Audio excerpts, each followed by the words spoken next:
भारत के सभी राज्यों की खबर SNS न्यूज चैनल पर, खबर जो आपको रखे सबसे आगे। नमस्कार, मैं विशाल पटेल, खबर SNS टीवी में एक बार फिर से आपका स्वागत है। आइए रुक करते हैं महाराष्ट्र की कुछ खास खबरों की और दिखाते हैं महाराष्ट्र के नागपुर जिले से अब्दुल शेख की यह खास रिपोर्ट।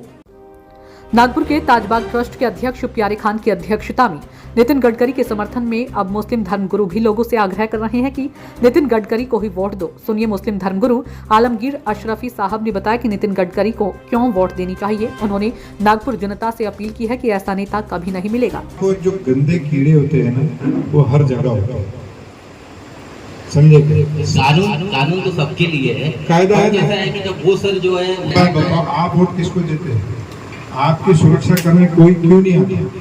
आप इतना मुट्ठों से वोट देते हैं, आपके लिए कोई मोर्चा, क्योंकि आपने अपना वैल्यू नहीं बताया। आपने अपना वैल्यू नहीं बताया, इसलिए आपके लिए कोई रास्ते पे नहीं आता। यही अगर दूसरा समाज रहे तो उसके लिए नीचे से लेके ऊपर तक हर कोई रास्ते पे आ जाएगा।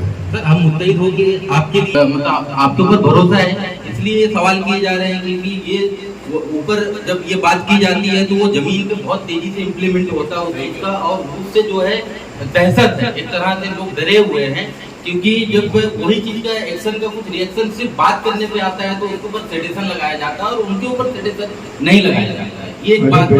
मैं वही तो बोला कि तुम्हारा अरे भाई, मैं तो पॉलिटिशियन, देखो एक बात बताओ कि मेरे को नेता नहीं बनना है। नेता मेरे समाज में मेरे से अच्छा है, अगर ज्ञान देखेंगे तो इनको है, पॉलिटिक्स इनको आप आगे बढ़ेंगे। मेरे को नेता नहीं बनना है, मैं तो आपकी मदद करने के लिए आया। आपको पावरफुल कैसा बना उसके लिए आया। मैं आपको आपका अधिकार दिलाने के लिए आया। मैं भाई नेता बन, तो मेरे को नेता नहीं बनना। नेता है ना हमारे समाज में, नेता की कमी नहीं, उनको आप आगे बढ़ाइए। मेरे को नेता बना के, हाँ, लेकिन मैं ये सिखा सकता हूँ आपको कि अपना हक कैसा मांगना, वो मैं आपको बता सकता हूँ। तो आज का क्या प्रोग्राम था? सुन्नी सेंटर में हम लोग इस वक्त मौजूद है और कई मुस्लिम समाज के लोग भी यहाँ मौजूद थे। क्या बात हुई और आज की मीटिंग में क्या हुआ? असल में आज का हमारा प्रोग्राम का टॉपिक था बोल के लब की आज़ाद हैं तेरे, यानी कुछ सवालात थे जो यहाँ के इमामों, यहाँ के दानिश्वर, यहाँ के बुद्धिजीवी के थे।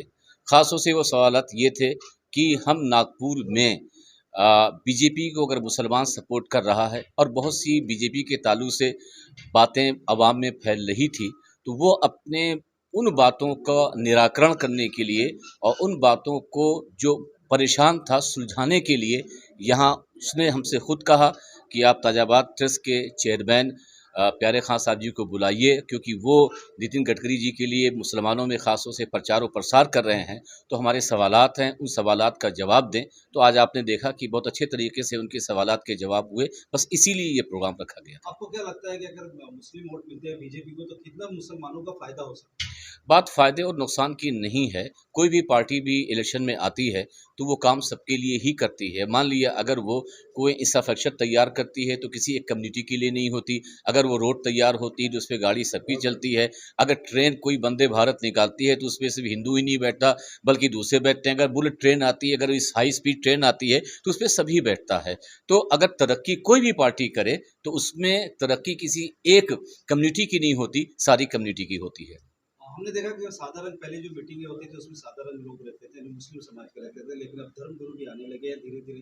तो क्या ऐसा लग रहा है कि अब धीरे धीरे मुस्लिमों को समझ में आ रही है? नहीं, मुसलमानों को पहले भी समझ में आ रहा था, लेकिन मुसलमान मीडिया से दूर रहता था, अंदरूनी तौर पे काम करता था। मगर अब उसने मीडिया की ताकत को समझ लिया है, इसलिए आप लोगों के सामने आना उसे अब ज़रूरी हो गया।